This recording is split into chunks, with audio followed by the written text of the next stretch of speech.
네, 중동 정세가 악화하면서 국회도 바쁘게 움직이고 있습니다. 여당은 경제 분야 대응을 점검했고 국회 외교통일위원회에선 긴급 현안 질의도 진행이 됐는데요. 네, 국회 취재기자 연결해 보겠습니다. 홍서현 기자. 네, 국회입니다. 오늘 재경위 소속 민주당 의원들은 중동 상황을 포함한 경제 분야 대응 방향을 논의하기 위한 실무 당정 협의를 진행했습니다. 구윤철 경제부총리는 에너지 수급이 당장은 문제가 없지만 중장기적으로는 문제가 생길 수 있다며 대책을 마련 중이라고 전했습니다. 오늘부터 정부 합동반이 주유소를 직접 방문해 폭리 행위나 매점 매석을 점검한다고도 밝혔습니다. 또 유종, 지역별로 최고 가격 지정을 검토 중이라며 석유 가격이 곧 정상화될 것을 기대했습니다. 금융시장과 관련해선 100조 원 이상의 안정 조치를 수출 중소기업엔 20조 원 규모의 지원을 할 계획이라고 말했습니다.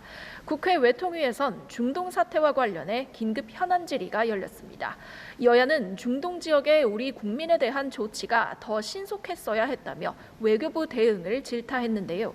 조현 외교부 장관은 우리 국민 2만여 명 가운데 귀국 희망자를 파악하고 있다고 설명했습니다. 발언 듣고 오시겠습니다. 귀국을 희망을 하는 분들을 지금 파악하고 있는 중입니다. 전세기를 띄워야 될 필요가 있을 정도로 충분히 많습니다.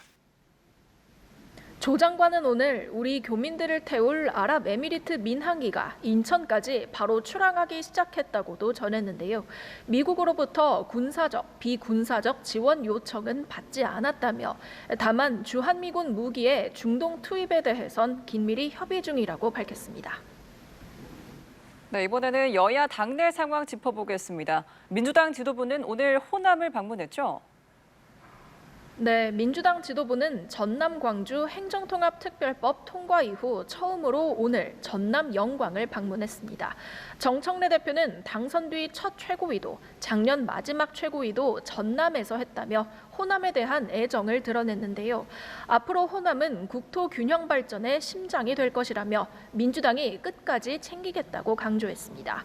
일찌감치 3호 단수 공천까지 마무리 지으며 지방선거 준비에 박차를 가하는 가운데 호남 텃밭 민심 다지기에 들어간 모습입니다.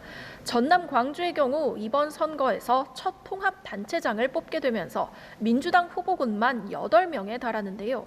지도부는 이 중 5명을 예비 경선에서 추린 뒤 본 경선에선 의결권이 없는 정책 배심원을 구성하기로 오늘 의결했습니다. 민주당은 검찰개혁 후속 입법 처리와 이재명 대통령 사건에 대한 공소 취소 추진에도 속도를 내고 있는데요. 정 대표는 3월 내에 검찰개혁을 반드시 처리하겠다고 못 박는 한편 조작 기소에 가담한 검사들을 향해 이렇게 경고했습니다. 발언 들어보시겠습니다. 검찰이 날강도짓보다 더한 짓을 한 겁니다.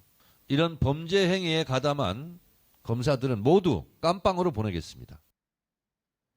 또 정 대표는 조희대 대법원장의 탄핵론에 대해 지도부의 공식 의견이 아니라고 선을 그으면서도 국민의 열망이 있고 의원들의 의지가 강하다며 의원총회에서 의견을 수렴하겠다고 밝혔습니다.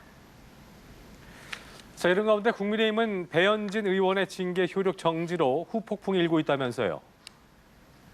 그렇습니다. 법원의 가처분 인용으로 배현진 의원의 징계 효력이 정지되면서 장동혁 대표 체제가 다시금 흔들리고 있는데요. 서울시당 위원장에 복귀하게 된 배 의원은 장동혁 대표가 당원과 국민에게 100배 사죄해야 한다고 날을 세웠습니다. 발언 듣고 오시겠습니다.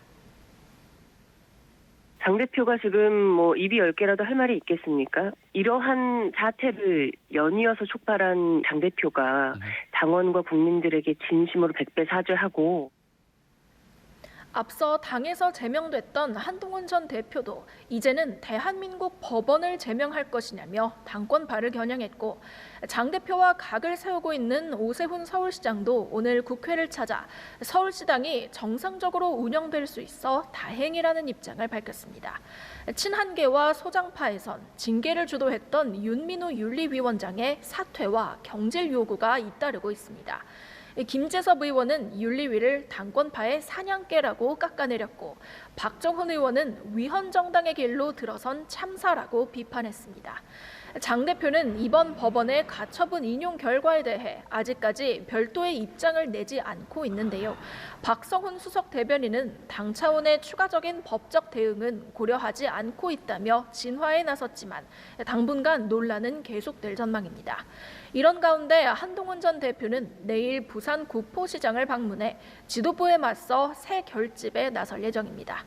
지금까지 국회에서 전해드렸습니다.